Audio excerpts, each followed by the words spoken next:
You should try it. It's a lot of fun. Yeah, I don't do enough interesting stuff to Periscope. Hey, on Periscope, it seems like it doesn't matter. Yeah, I would do like those 30-second Periscopes, so I'd get in trouble or something like that. I'm not G-rated enough, I think, for a long enough time to be able to do that. I can only screen myself for so long. Oh, God. All right, we'd like to welcome back up for Al Says It. If you'd like to do it, just do it. Welcome everybody to Let's Talk Racing. I got to have it doing that. What? How many years have we been doing this? Too long. Yeah. Anywho, but anyway, We had welcome. hair when we started. We What? had hair when we started. Yeah, I still got hair. Just moved. Relocated on me. Oh God! But anyway, welcome to Let's Talk Racing. We already have Ryan Ellis. We were talking to him already in the background. Ryan, go ahead and give an introduction about yourself, a little bit of background about your racing, and then we'll go from there. Hey, yeah, I'm Ryan Ellis. I'm 26 years old. Been racing for 22 years now.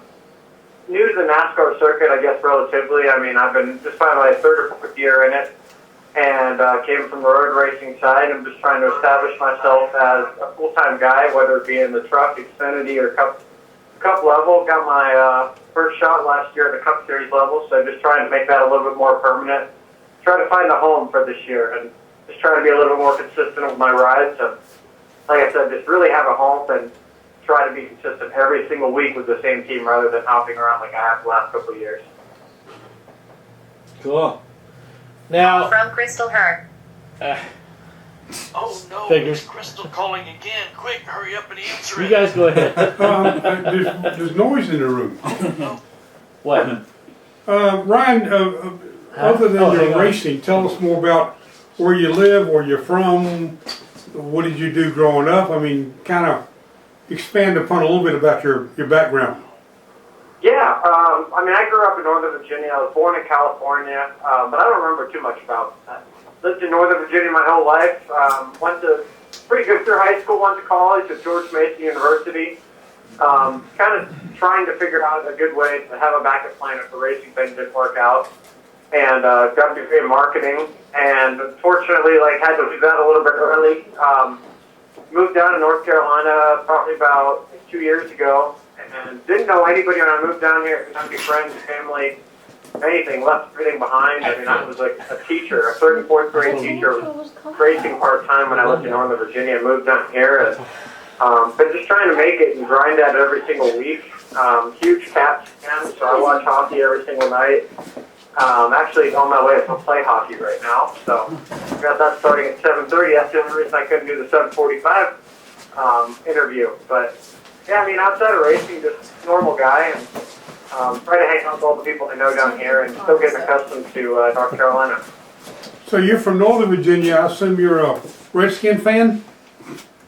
Better be yes. I'm more of a Packers fan. Ah, why? Oh, Come on. So you're in for a long day this weekend. Oh, gosh. Sorry, my Yeah, so it's weird. Like, I was rooting for that game not to happen.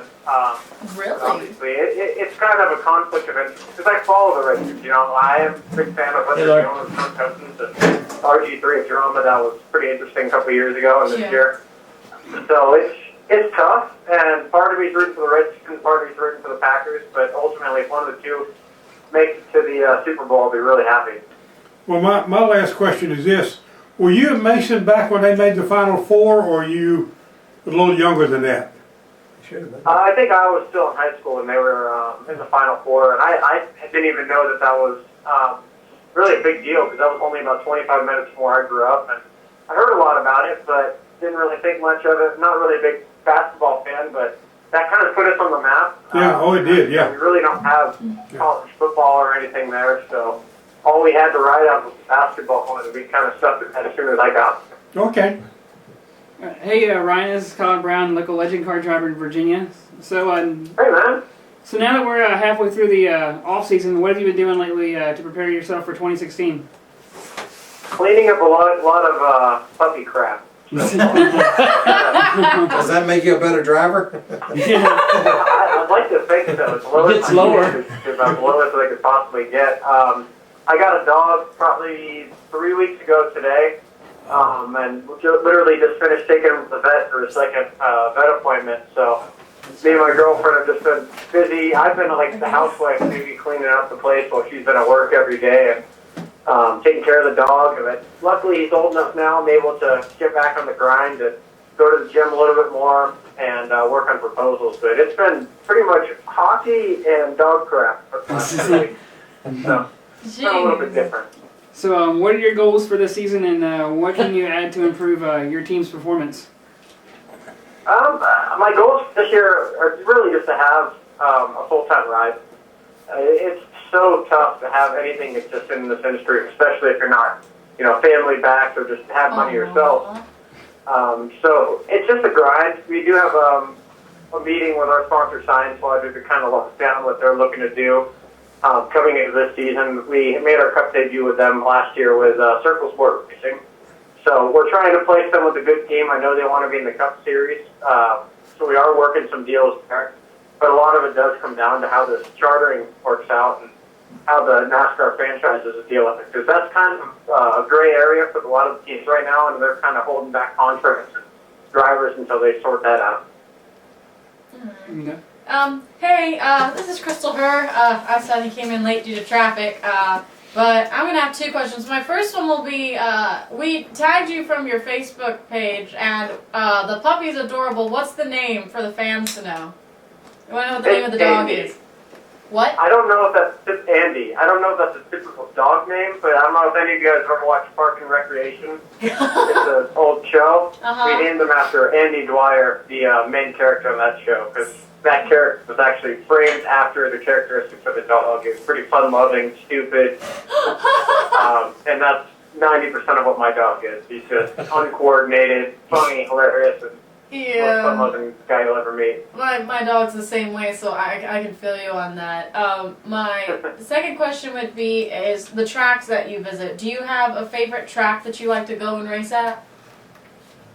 Up until this year, I'd say Bristol was my least favorite track, and now I can say it's probably my favorite.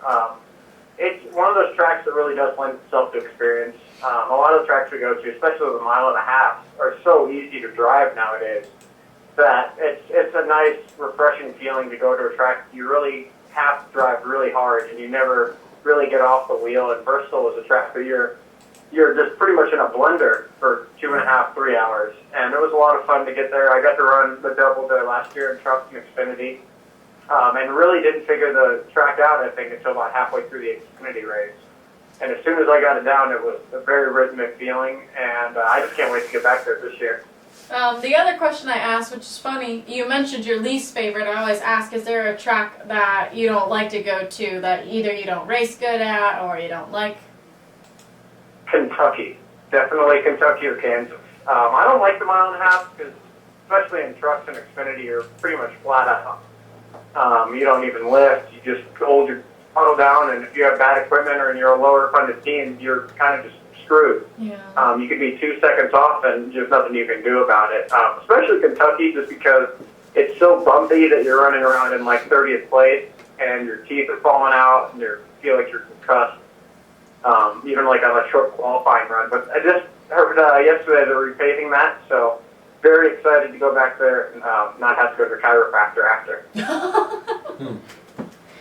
Ryan, you mentioned your road racing background. I don't know that any of us really was aware of that. What sort of road racing did you do before you came to oval track stuff? Yeah, I came up through the oval ranks till I was about 16, and then moved over to the Grand Am side and raced Grand Am series for 3 or 4 years. I think we were the winningest team while I was there. We had a lot of streaks of top fives, like 9 races in a row. We won. I won my first and my second race in Grand Am, and we almost won the championship back in 2011. And I was the lead driver for the Superlight Coupe development program, and we won the national championship with that. So it is kind of weird how I came over to the NASCAR side. I think I just kind of appeared on the map one day, and no one really knew where I came from because I didn't go through the typical NASCAR K&N or ARCA route. So it's just like I just showed up one day with a helmet next thing people knew, I was kind of permanent there. So it's a different route to take, but I think when you're not as wealthy or you're not as well off or well connected, you have to find other routes to get to the top, and that's what we were able to do. Well, did you run in the Daytona Prototype Series? We ran in the Continental Tire Series, which is meet at Grand Am. Okay. So we ran prototypes too, and that's where we won a national championship in. Yeah. So you ran the Rolex, you ran Sebring and the Glen, places like that? Never Sebring, because by the time they had merged the series and Sebring was on the schedule, I was over to Grand Am. Oh, okay. So we ran like Laguna Seca, Indianapolis, obviously your Daytonas, Miamis. Those are my first 2 wins was at Daytona, Homestead, Miami. So it was pretty cool to be able to go to those and then go back to them, with about 300 more horsepower in a NASCAR race car. Oh, okay. All right. That's pretty cool. But you never did any short track racing, any NASCAR late models or modified or stuff like that? I did late models for about a season, 2 years, somewhere in there, and ran Legends cars for a long, long time. So Where? What tracks? Really relate. Lake Erie, Old Dominion, I don't know if I said Langley, Southern National, pretty much everywhere. Ran the summer shootout. And ran with a lot of cool guys like Jordan Anderson, with the Bush brothers, Dale Jr., the Bouchers, my buddy Matt Benedetto. So I ran with all those guys, and we were competitors then, and pretty cool to be able to go door to door with them at tracks like Daytona now. Oh, okay. Okay. So you've been around. Things, they're simple. Yeah, you've been around. Yeah, I drove a little bit of everything from, midgets to prototypes, to late models, Legends cars, and now a little bit of everything in the NASCAR series too. I have one more question before we have a time up. I ask this with every driver. A most embarrassing moment that you have with racing? The most what? Embarrassing moment that you've had in racing. Oh, I got an easy one, yeah. Okay. Well, I got a few, man. I think the best one was my first time ever in a late model. Can't remember who said they ran Legends cars out there, but when you warm up tires on a Legends car, you beat the heck out of the car because they're very weak compound. You don't have a lot of grip. You really have to work really hard to get heat in the tires. So you're used to pounding the throttle and turning it sideways all at the same time just to kind of get them warm. I did that the first time in the late model. Like literally my first lap under yellow, put it in the fence. Oh, God. Oh. Never even made it to like the green flag in practice. Just spun into the fence. Didn't have any damage at all, but I looked really, really stupid. I learned pretty quick how the weight transfer was very different from Legends car to late model. I also got attacked by a hornet. I think it was stuck in my race seat when I was racing Legends cars. Got stung like 14 times. Oh. It's on a qualifying run. I had the pole, but I was like jumped out of the car while it was still moving. Oh. While they were interviewing me to getting the pole. So we've had a few really weird incidents like that.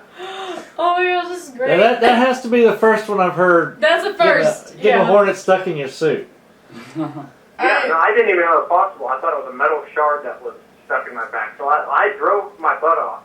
Like I was ready to have that qualifying section over. And they go. Well, you made it first. I've heard a lot of embarrassing stories with this question, and that's a first. So congratulations. Thank you. Well, before we let you go, we want to give you a chance to thank your sponsors or give a shout out to any family members or people who have helped you out with your racing. Yeah, I just want to say thanks to everybody. 757. I think I have one of the best fan bases in NASCAR. In terms of being so loyal, everything they do on social media. 7223. Should be obviously in the text that you Science sent. Logic, I know we're going into a big season with them, but back in the Sprint Cup problem. Series. So Science Logic, Ramble Racing, OMP has got some great suits and helmets and every bit of equipment you could ever ask for. So, the drivers. Super Light Cars. Follow their another big text sponsor of mine. So check all those out, and can't wait to get 2016 started and stop cleaning up dog poop. Well, I wish you the best of luck with that. Thank you for being on the show. We'll definitely have to have you again, and I wish you the best for this new year. Well, of course. Thanks for having me, guys. All right, you take care. Yeah.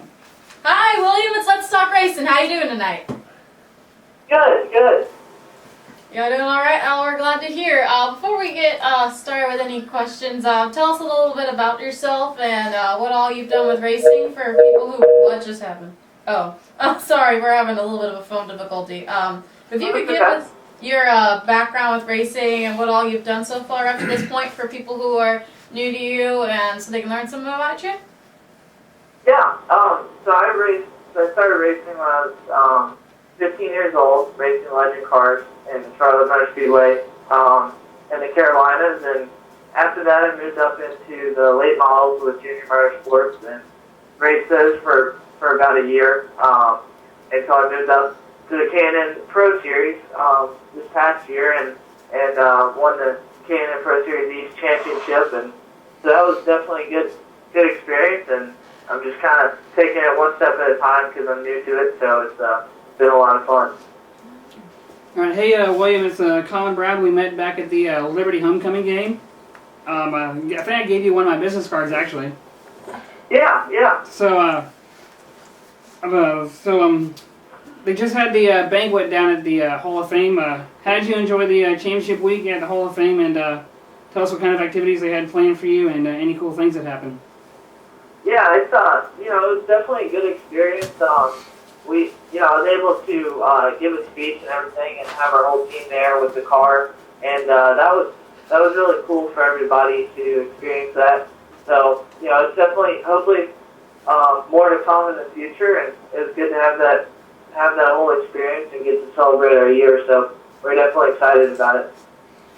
So how is your off season going so far, school wise? It's good.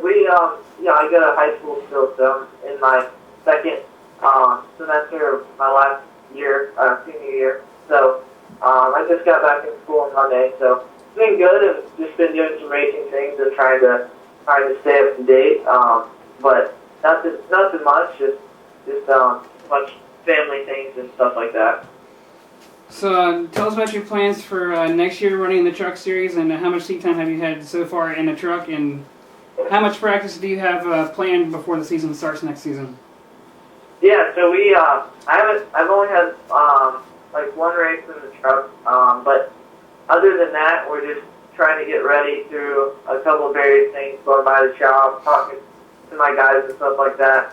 But other than that, we'll be prepared for Daytona and kind of hit the ground running when we get there. So we're looking forward to it. I think they have a lot of resources at KBM that I'll be able to learn off of. So I'm looking forward to that.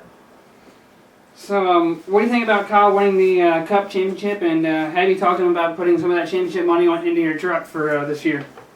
Well, the good thing is we've got Liberty University is a big supporter of our program, as well as Toyota. So we couldn't do it without those two supporters and the rest of the supporters at KBM. So we were definitely excited about his championship, and it's really cool to see him come back from the injury and everything and do that well. So I'm just kind of talking to him about things that I can think about over the off season and get ready for, and how I can be better as a driver. So it's definitely really good to have his thoughts and be able to bounce ideas off of him. All right, so I'm looking forward to being out there at Liberty University with you next year, so hopefully we can catch up and try to hang out sometime. Yeah, exactly. Thank you. I appreciate it. And maybe we can get you on the show like Collin. What's that? Maybe we can get you on the show like Collin. You can Yeah. come here, you can hang out with all of us fun, crazy people, have a good time. Yeah. Yeah, exactly.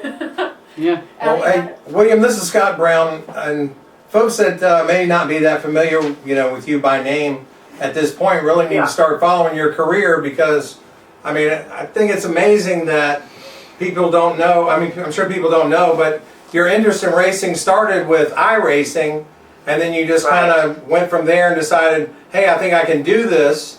And when you jumped into a legend car, kind of cold turkey, how many races did you win your first year in a legend car? Yeah, so I won 39 my first year. 39 races. His Wow. first year. I ran 69 races. And then how many did you win your first year, which was K&N this year? How many did you win? I won 4 this year. And so people that kind of success doesn't just happen to everybody, and just right off of, hey, I like iRacing, I think I can do this. You know, I mean, that's pretty amazing. So people need to keep an eye on your career.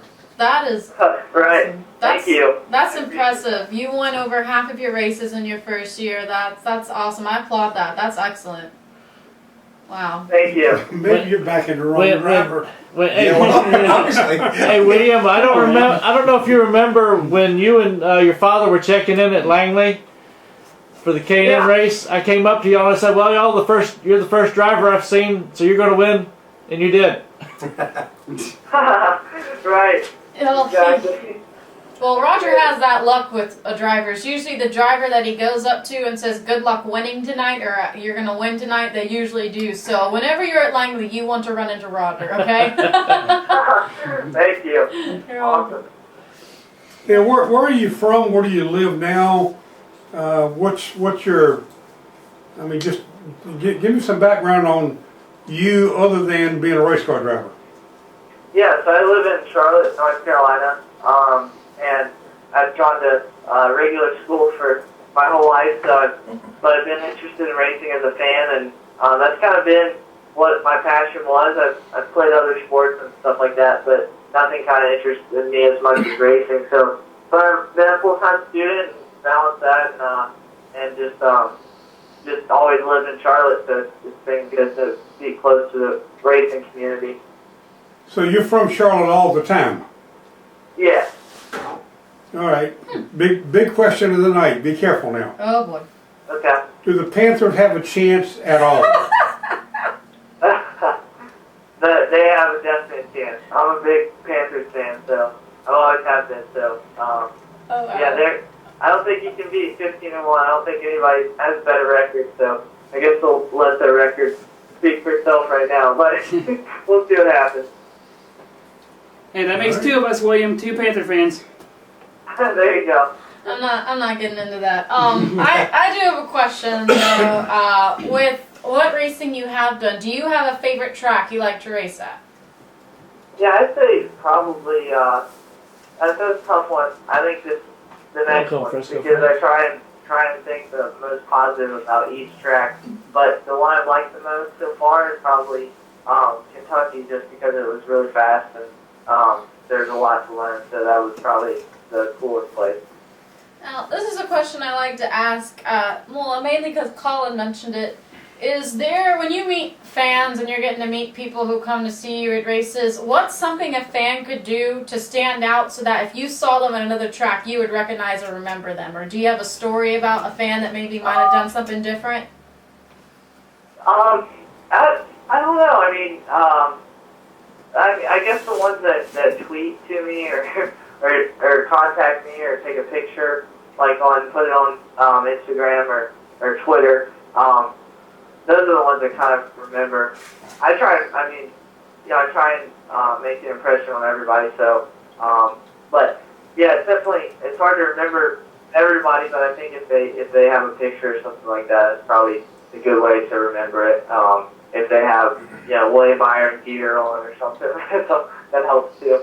Yeah, and my other question is, you have a favorite track, but do you have a least favorite or one that you don't like racing at, or like you're nervous when you race there? I mean, I'm not sure. I've liked kind of all the tracks, really. I'd have to think about that one. I don't think I really have a least favorite track.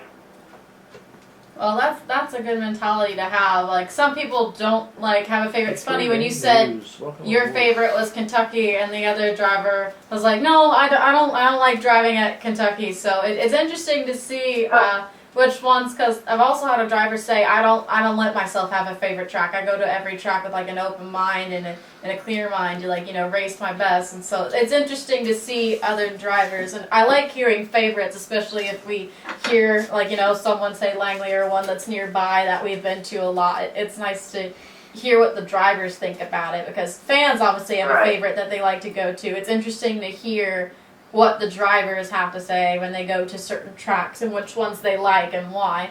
because every driver drives differently. Some like short track, some like long. So it's a unique thing to get to hear, especially for the fans. Right. Exactly. Well, just to prove we're not just a racing show, Here we go I got to again. ask you one more question. Okay. Ready? Clemson or Alabama? Oh my gosh, Hal. Oh yeah, that's a good one. I'd say Clemson because my cousin goes there. That was my take. I don't think you answered it correctly. It doesn't matter. He can listen. He could be disappointed twice this year. He could be disappointed when Alabama wins. He could be disappointed when Arizona beats Carolina. So okay, I'm just checking. This is why I stay out of these conversations. I meant to give Ryan a hard time because he was, Green Bay Packer fan, and I'm a Vikings fan. We just whooped their asses last week. Yeah. We can ask them how the Packers fared against the Panthers there. Yeah. Hey, since Al was asking you all the questions about Carolina Panthers, do you think that New England Patriots have any shot at all this year? We're not just a racing I show, don't know. folks. I think they probably have a shot. They're always good, but I think Carolina could beat them. Oh yeah. So I think Easy. I think Carolina probably beat every team that they would have to face that I see. They beat Seattle this year, Green Bay. They beat Arizona last year, so I see them probably in a good position. The best win this year was Dallas. That was the best win. Yeah. Everybody beats Dallas. So. And Yeah, but I was like, I think everybody anytime you beat beat Dallas, it Dallas feels this good. I year. like to watch Jerry Jones Oh, squirm. I hate that scare. I'm a Redskins fan, but any team that goes up against Dallas, I always cheer for them to win because I just love seeing them lose that much. That's all I gotta say. I'll have to tell y'all what Faith says about Dallas and the Redskins, what that game is. It's the who gives a... I know, but don't bash on my team now. Anyhow, we're moving on from that before my uncle gets in trouble with me. But then again, he doesn't care. William, before we let you go at the end of this segment, we want to give you a chance to thank your sponsors and anybody who's helped you out, or shout outs to like maybe family members who have been there for you since the beginning. Yeah, I'd say Liberty University. They've been a great supporter for our program, and I'm really excited to have a partnership there for the last 3 years. So that's been really cool to meet new fans that maybe go to Liberty or are interested in the college or university. So that's the cool part. And I think also thanks to my parents and Kyle Busch Motorsports for giving me an opportunity. So really, it's been an awesome year, and I'm looking forward to next year, or looking forward to this year, I should say. So, it's going to be fun. All right. Hey, William, it was great talking to you tonight. Hopefully we can catch up sometime. Hey, Yeah, Al, thank you. Al, don't you mean you don't have your usual young kid speech for him? Hey, I'm always, yeah. Hold on, one more thing. You still Yeah, I got one more thing. Hold on. You got 3 minutes, Al. Al ain't done yet. This is important. I have been a full-time motorsports writer now for coming up on 50 years. That's 50. And I have dealt with literally hundreds and hundreds of young race car drivers, and I always give them the same piece of advice. And these people on the panel have heard it till they're sick of it. But I'm going to give it to you, and I hope that Kyle Busch has also given it to you. Anytime a media person, whether it's a reporter, a broadcaster, a guy with a microphone, a guy with a camera, whatever, as soon as they come up to talk to you, the first thing you do is you take off your sunglasses. Right. All right? Remember that. The second thing you do is that at some point in that interview, the guy is going to probably introduce himself. At some point in the interview, you need to say something to that man or woman that lets you know you remember that person's name. Like, hey, that's a good question, Collin. Or, yeah, Roger, I think we'll do it this way. It is vitally important in media relations, of which I have been a great part for years, to let the media person know that you care enough about that person's job to take off your sunglasses and look at him in the eye, and then repeat his name at some point during the interview. Just once. Right. You don't have to do it time and time again. Don't make it obvious. Don't say, "Oh, that's a great question," because they know that that's probably a put on. But as a young driver, you don't have any idea how important it is for a media person, to go back in that media center and say, I just talked to the nicest young kid, and I'm going to really keep an eye on him because he's a good guy. You need to remember those two things. And when I introduce myself to you at Daytona or Richmond or Langley or wherever, you'll remember that I'm the guy who told you in January, take off your glasses and repeat the person's name. So when you meet him, you know what you're gonna do, basically. Yeah. Right, exactly. I'll have on a Longwood sweatshirt where my daughter went to college. So there. There you go. All right? Well, I appreciate you guys, and thank you for having me on the show. And I look forward to seeing you maybe at Richmond or maybe Langley or something. So it'll be exciting. If you're at Langley, you'll definitely run into most of us. Yeah, definitely. That's a positive. All right. Wish you the best. Take care. See you guys. Bye. All right. So. Do I have time to make an announcement? Yeah. Sure. Yeah, Do I have time to tell the world something nobody else knows? Sure.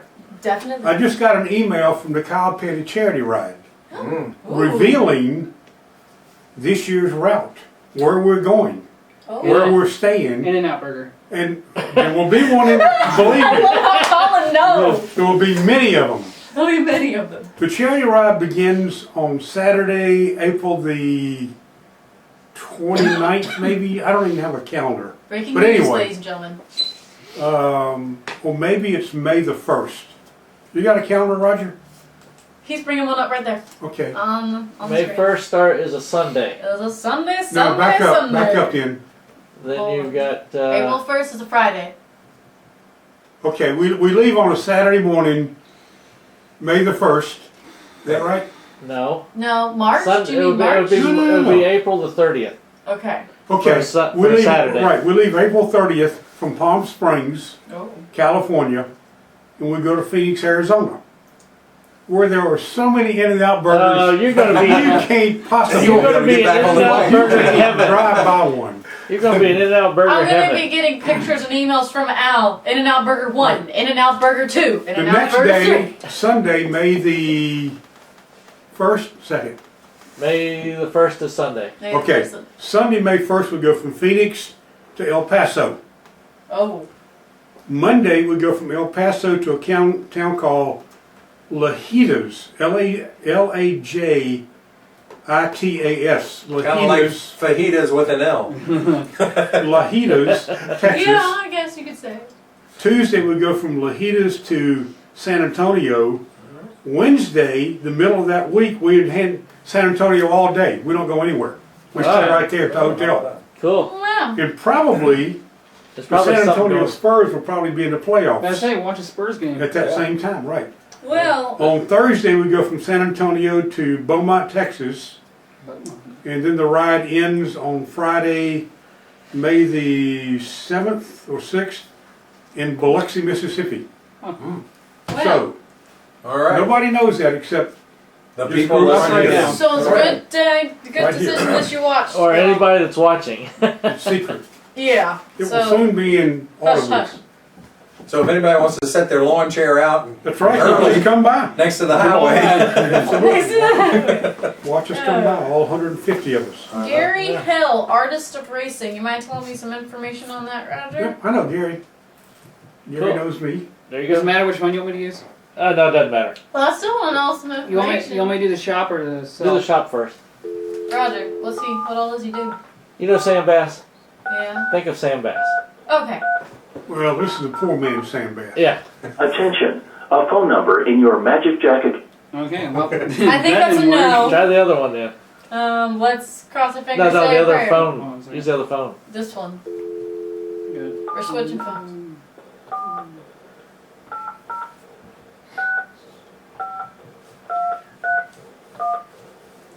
Attention. Okay, well, Okay, no, we're trying still. Hold on to your butts, ladies and gents. do sell. Sure, whatever. Let's give it a shot.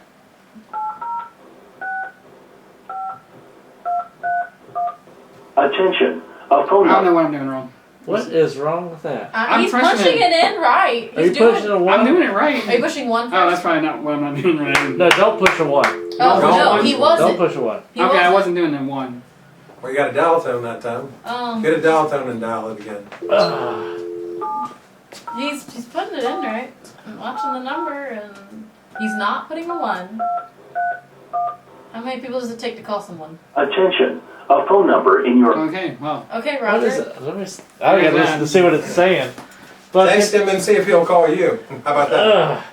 Yeah, Have what him about call. that? let me call real quick just for the hell of it. Well, surprise, So we guys, got I'm to not get- in college. Forgot to get my bill paid Yeah. on time, I guess. No. When do you go back? I go back on the 11th of January. Oh. I was only a little late due to traffic, but apparently Roger said, "Oh, well, I told them you had just left." It's like, well, that's lovely. I've not gone yet. That's next week, and then I am back to good old Kansas and school. Oh, Yeah.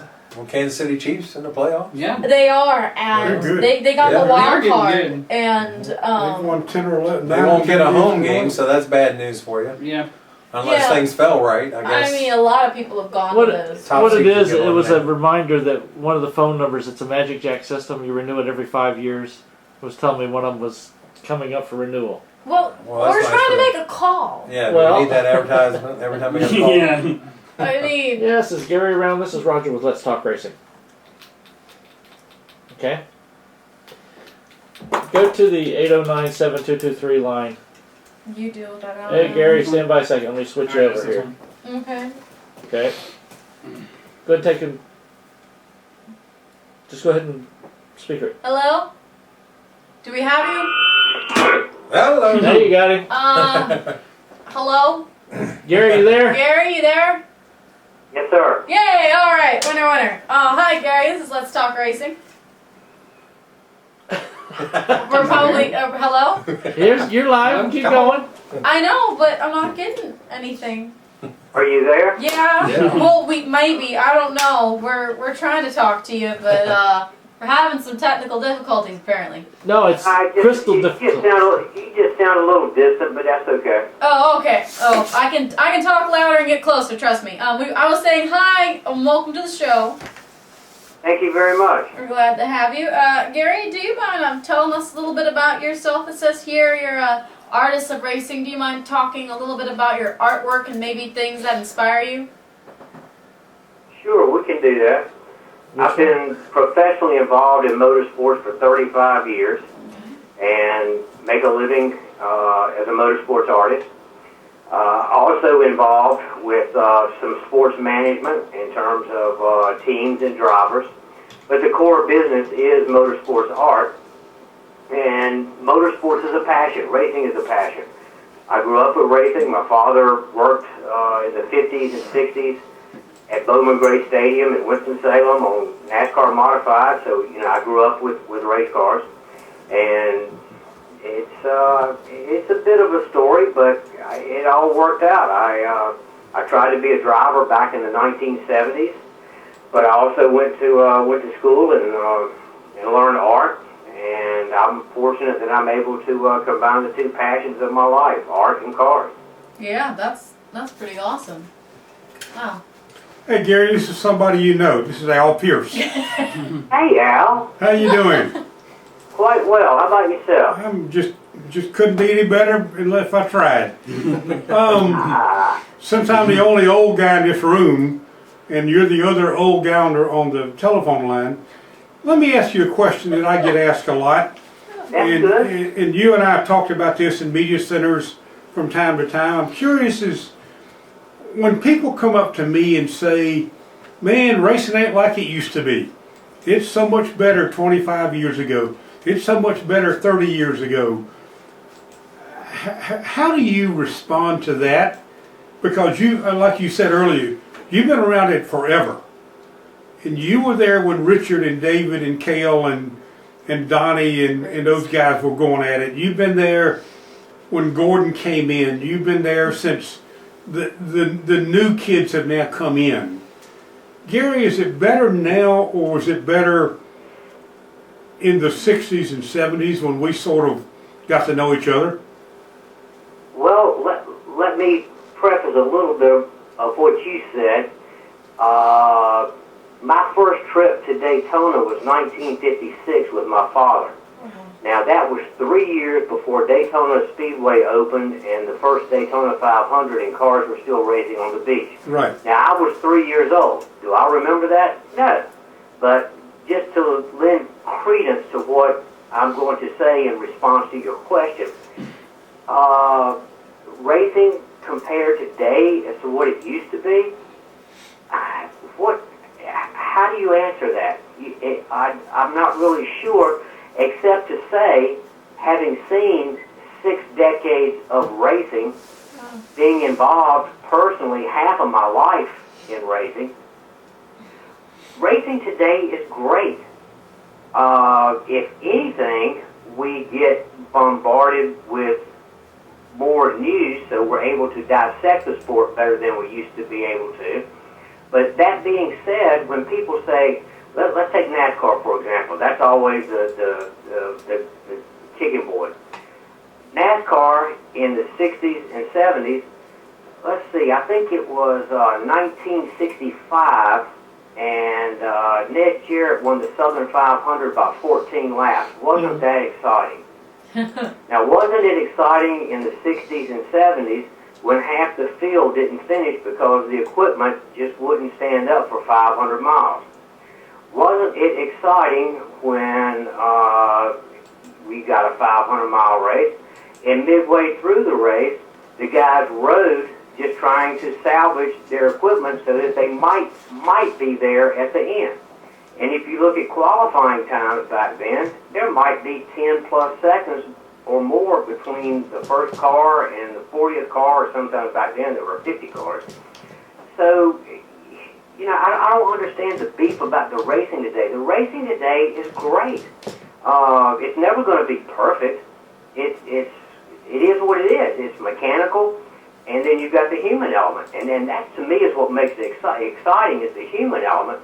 The cars are just the tools, and you can change them, you can do this, you can do that.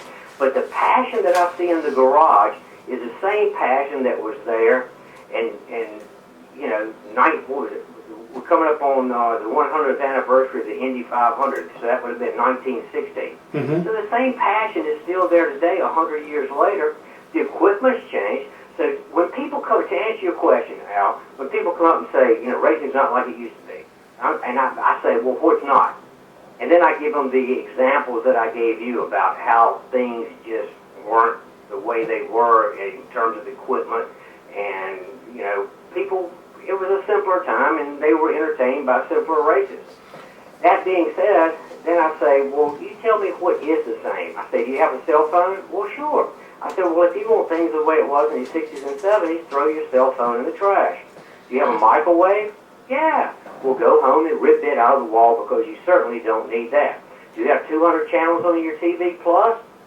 Yeah. I said, well, go back to 4, and oh, by the way, when you're on the way to the trash can to throw your cell phone away, throw your remote control away so your lazy butt's going to have to get up and change 4 channels. Yeah. But Gary, you and I are of the same age, pretty close, and I agree with you 100%. I tell people right now that back when I started covering in the 60s, a guy would win, like Ned Jarrett won the Southern 500 by whatever it was.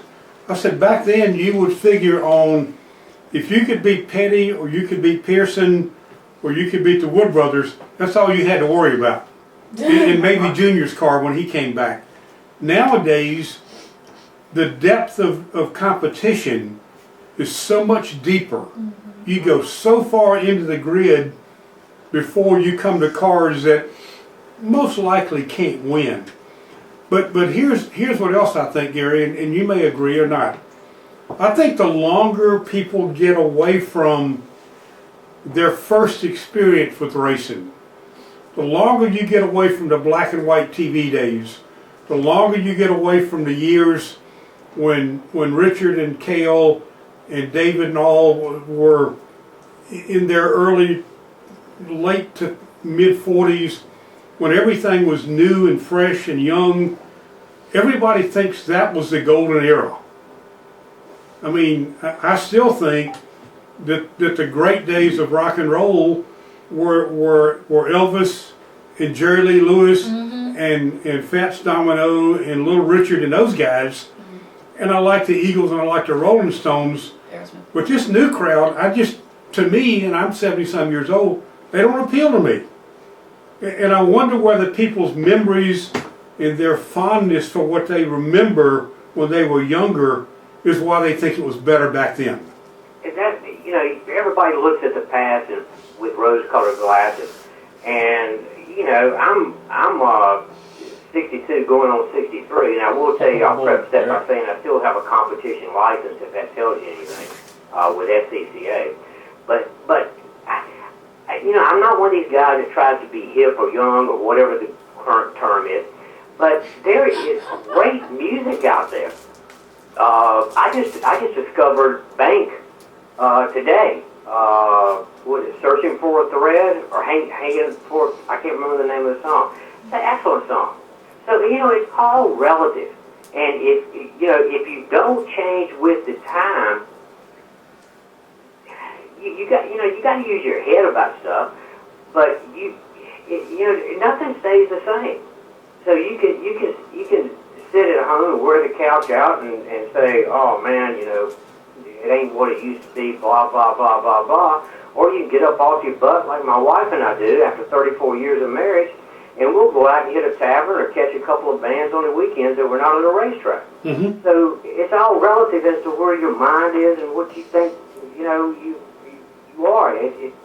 I don't know, man. I don't get some of the current culture of it ain't what it used to be. I will tell you the thing that I miss. Now I'm off point here, but I do miss the American spirit that we had in the U.S. space program. I think that was something that was genuine and did the country good. Has nothing to do with racing, but it has everything to do with heroes. We're talking about race car drivers. Mm-hmm. So we'll go back to the subject there. But no, it's all relative, and you can take it and beat it like an old rug. But you know, gosh, if you look at how long we're on this planet, we're like sand on the beach. The tide comes in, tide goes out. End of the story. You might as well get the best out of it you can and have some fun with it. Now, we do have a little off-topic subject from a fan from our question and answer page. And it says, ask Garry Hill if he misses washing dishes and mopping floors at Everett College and high school. Who in the world said that? That's my second job. Mike But Haymore. I will tell you, it was a pretty cool job. It was an all-girls college, so it had its perks. Well, if you want to know who asked, the person's name is Mike Haymore. Yeah, I know Mike. Good fella. Well, he must be watching and decided to put that question in for one of the things to ask on the show, and I saw that, I'm like, okay, I gotta know the story behind this. Oh, yeah, we had the little white uniforms and the aprons, and after hours of food fights, of course, we had to clean the place up after the food fights, but Lord God, we had some World War III food fights. Oh, it would never happen now. Garry, we're looking at some of your work here on our monitor. I notice you've got a great rendering of what came to be commonly known as the pass in the grass. And of course, we know there wasn't really a pass, but Correct. Tom Cotter's people made it out like it was a pass, so that has lived in infamy. What are some of the other really favorite renderings that you've done? What are some of the moments that you're most proud of in your great career as an artist? Thank you for asking, Al. You know, what started this conversation, I think the word came up a couple of times, passion. And it's still a burning passion after 6 decades. You know, they've done metabolic studies, and all sports peak at about the same level in terms of the participants. But no other sport except motorsports is that level sustained for the amount of time. I mean, it's next to combat is what it is. And what I try to do is capture that emotion And I'm a big history buff too, so I go back and capture the great moments in the sport and try to get the emotion involved with those great moments. Bobby and Davey Allison finishing 1-2 at Daytona in the 500. That was 1988. I was there for that. Pam and I were there when Richard Petty won his 200th race in 1984 in the July race. Elliott's inaugural Winston Million at Darlington, that was huge. Jeff Gordon winning the inaugural Brickyard. I mean, what a Cinderella story. The guy grows up 20 miles down the road, and it's only his second career victory. Working with Junior Johnson, I've done some moonshine artwork. And I guess one thing we ought to mention too is we're talking about artwork on the radio, which is a visual subject. Maybe we should tell people where they can go and look at the artworart. Which sure. Yeah, please do. The easiest thing is online, and it's just GarryHill.com now. I'm a 2R Gary, double R. So it's GarryHill.com, GarryHill.com.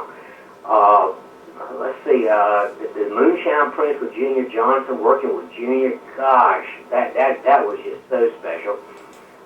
You mentioned Earnhardt's pass in the grass. Humpy and I have talked about this, and you said Cotter, but the fans really latched on to that thing, the pass in the grass. Nobody really knows where that name came from. It just kind of happened. Yeah. Oh yeah. It was a cliche. It stuck. Earnhardt used to give me hell about it. He said, there was no pass. I said, look, Dale, I know, but I've been crazy to name it anything else because that's what people know it as. Mm-hmm. The pass. I did Dale Earnhardt winning the 1998 Daytona 500. I did Junior's inaugural win in 2004, and then working with these guys. I mean, when you go back and look at the Bobby Allisons, the Richard Pettys, the Junior Johnsons, the Wood brothers, they were all my heroes when I was a kid. And fortunately, I've had the opportunity to work with them. But one of the coolest things in my life is I can call them my friends.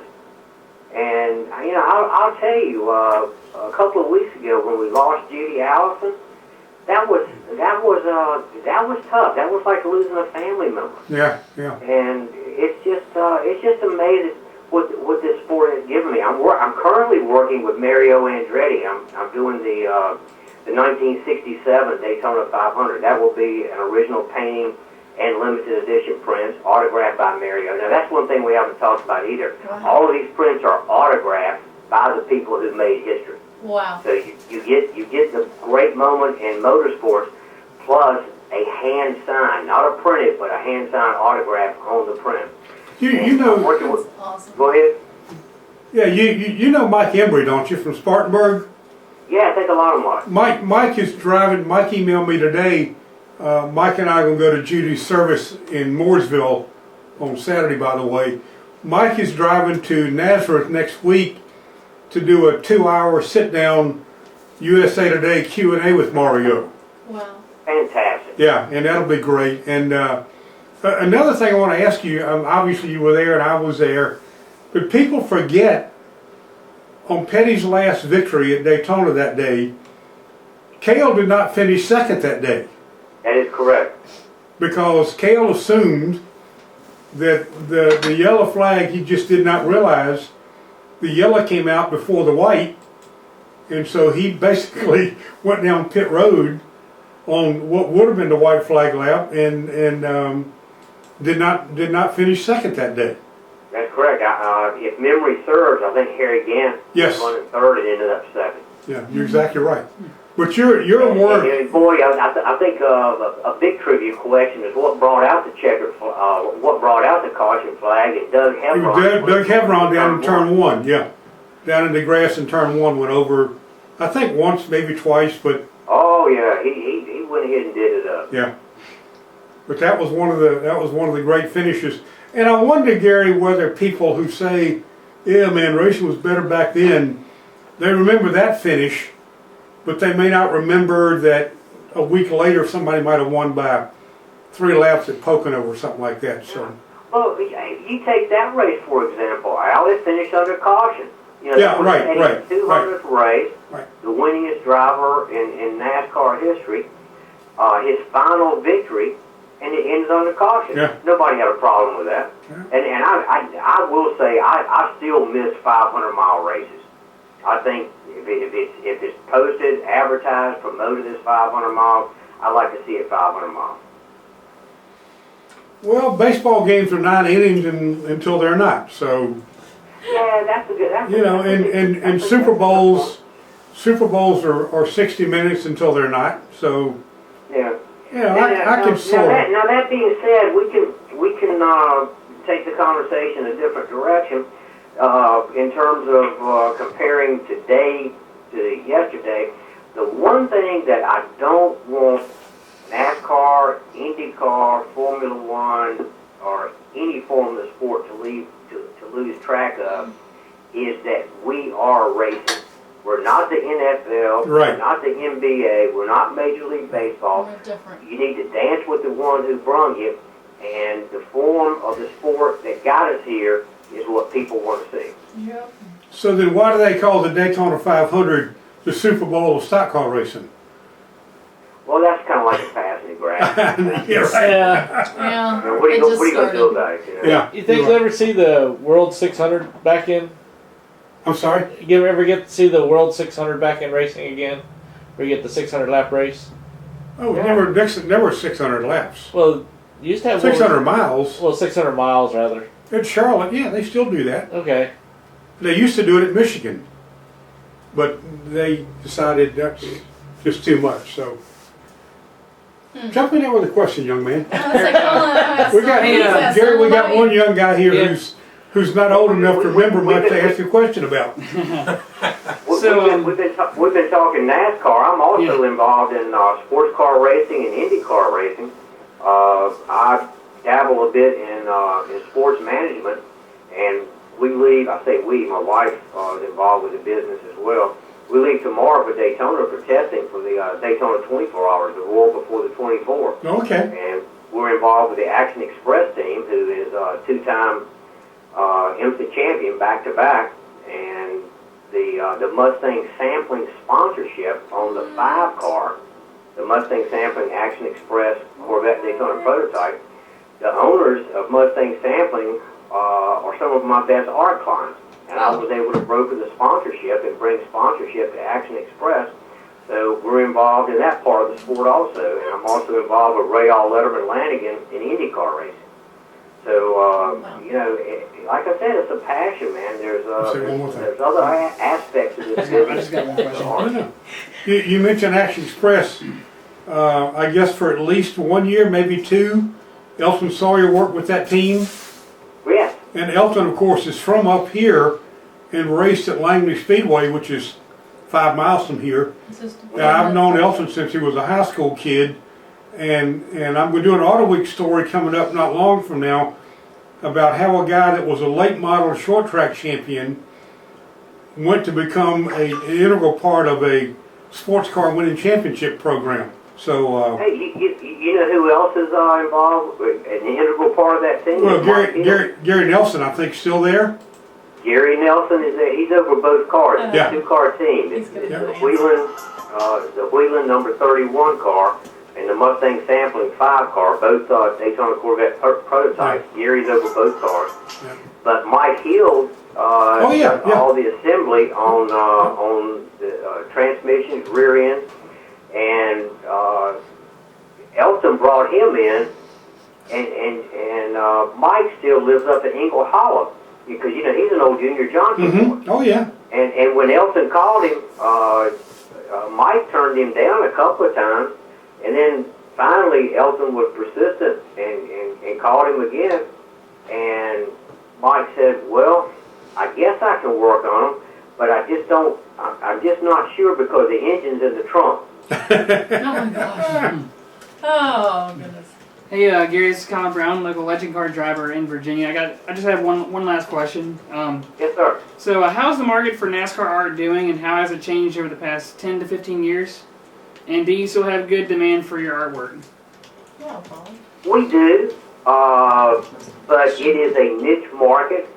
It is people who appreciate history. I would say it is a market very similar to people who collect Civil War art, people who collect Western art, cowboy art. It's a very niche market. The issue price on the prints are reasonable. They're around $200. But then you get into sold out editions, just like you get into sold out editions in any form or genre of art. Then you're talking about thousands of dollars. Al and I were talking about the Pass in the Grass earlier. That was the first driver autograph print in NASCAR. I worked with Dale Earnhardt personally on that.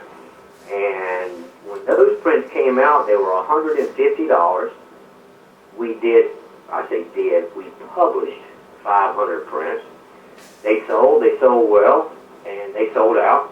And now we broker prints for people who want to sell their prints. So just because you look on the website and it says call for availability, that more than likely it means it's sold out. But that doesn't mean you can't get it. Those prints of the Pass in the Grass that sold for $150, they're selling anywhere from $6,500 to $8,000 now. Wow. Oh, right. Yeah, Woo! that's good. That's Darn. good. Well, So it's a healthy market, but it's a niche market. And I would say demographically, I've got some young collectors that have an appreciation of history. Most of those collectors collect sports art. They'll also collect baseball, football, basketball. The total spectrum. But then the hardcore collector that's stepping up to the plate to do the $5,000, $6,000, $7,000 plus. That's the 40, 45 range, 50-year-old range, disposable income. That, like Al and I remember the sport how it used to be, but they still appreciate the sport for what it is today because they still go to the races. And that's the one thing that Al and I didn't talk about. A lot of these people, excuse my French, that piss and moan about the sport, ask them when the last time they went to a race. Oh, yeah. When you go to a race today, you still get that feeling. When they say, gentlemen, start your engines. If you don't get goosebumps on your arms, you're in the wrong place. yeah, ain't that right? Gary, you mentioned collectibles of other types. You may know this, that you probably read about it, or may not have.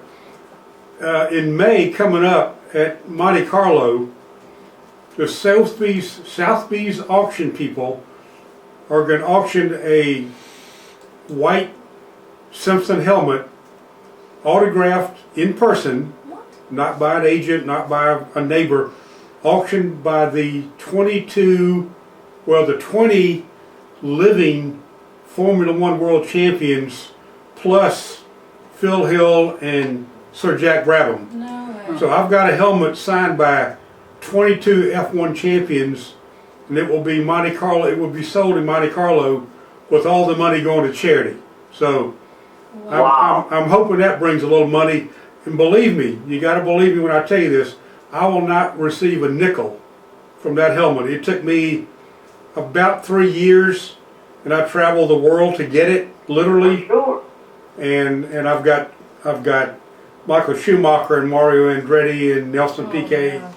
I could go through the whole list, but every living F1 champion, including, like I say, Schumacher, and I got Phil Hill before he died, and Jack Brabham before he died, and they're going to sell it in Monte Carlo and give all the money to the petty camp and the charity ride. You're dealing with the right people because I know the people that handle that auction. I've actually done art shows in conjunction with you're saying Sotheby's. Yeah. It's also RM Auctions and Auctions America. Donnie Gould handles everything that goes across the auction block, and Donnie's been a collector of my artwork since 1989. Yeah. So you're definitely dealing with the right people. Everybody knows Barrett Jackson. No disrespect to Barrett Jackson, but the people you're dealing with, they are the top shelf in the business worldwide. And the beauty of it is, the auction house and Sotheby's is not going to take any commission.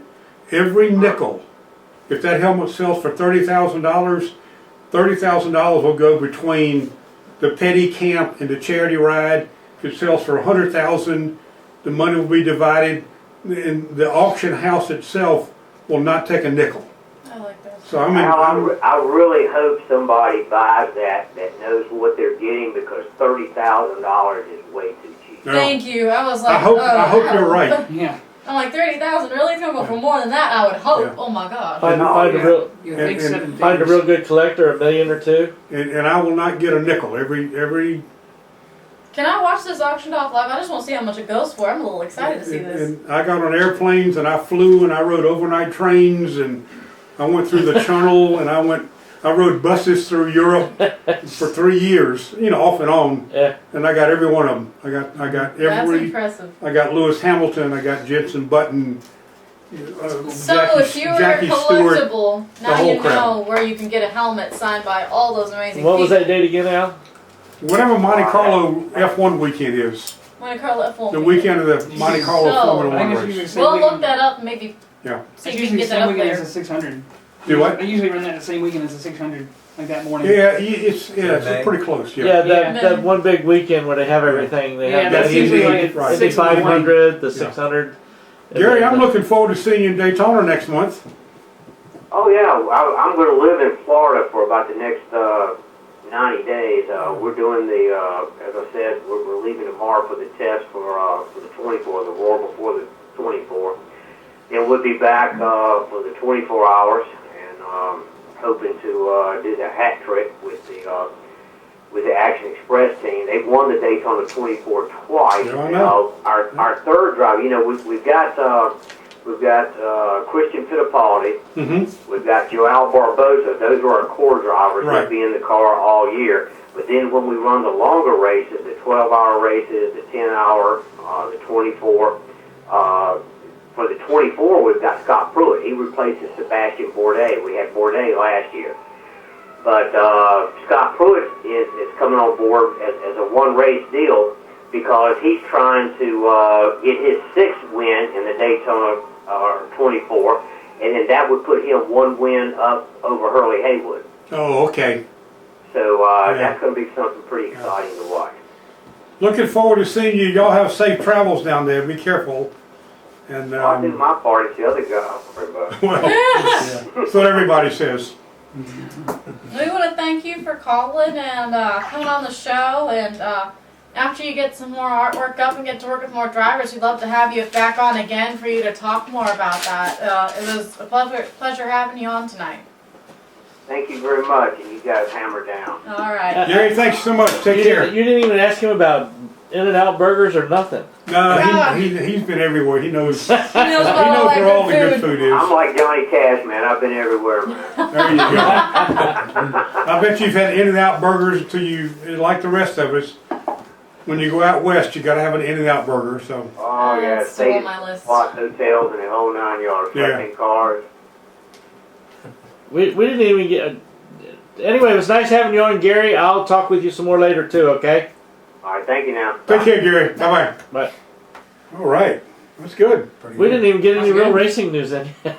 Ah, so cute. I want to say What's one not thing. anything going Wait, on? What's wait, that? one more. Al's not done yet again. Hold on, ladies. Say one thing before we leave. Dabo Sweeney. You know who Dabo Sweeney is? I do. You do. I knew you'd know. Dabo Sweeney is the head football coach at Clemson University.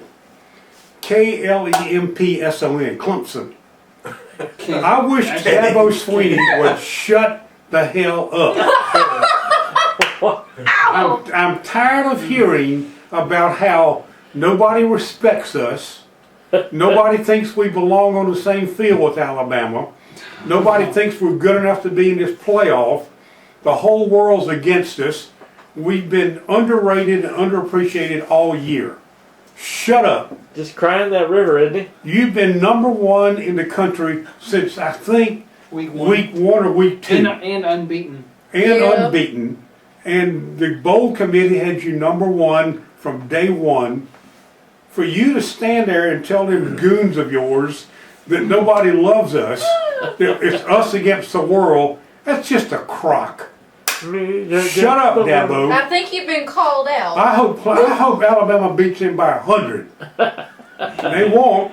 'Cause no, Clemson got a great quarterback who can turn the game by himself.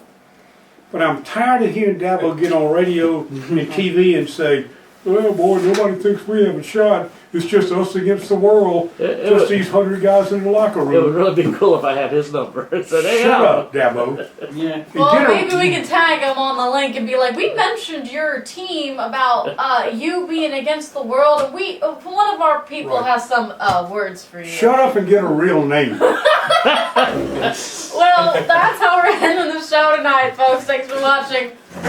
Catch everybody next week on Let's Talk Racing. Hello, my name is Roger Brehm.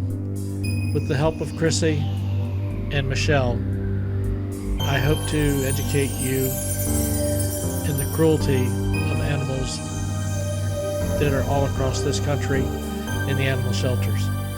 As you can see, Lucky here was not too lucky, just recently put to sleep before anybody could adopt it. The animals can be cats, dogs, old ones, even young ones like you see here. We hope to give voices to these poor, voiceless creatures. Hopefully, in the next weeks ahead and months, we will be bringing shows to you to educate you with what is going on across the country. Different animal shelters, those that you may want to visit, those you may not want to visit. But please, our end result is to have these animals adopted before they're put to sleep. Some of these places only give you a day of notice before they put to sleep. So help us to help them. Visit the website that you see on your screen, FridoAnimalRescue.org. Thank you.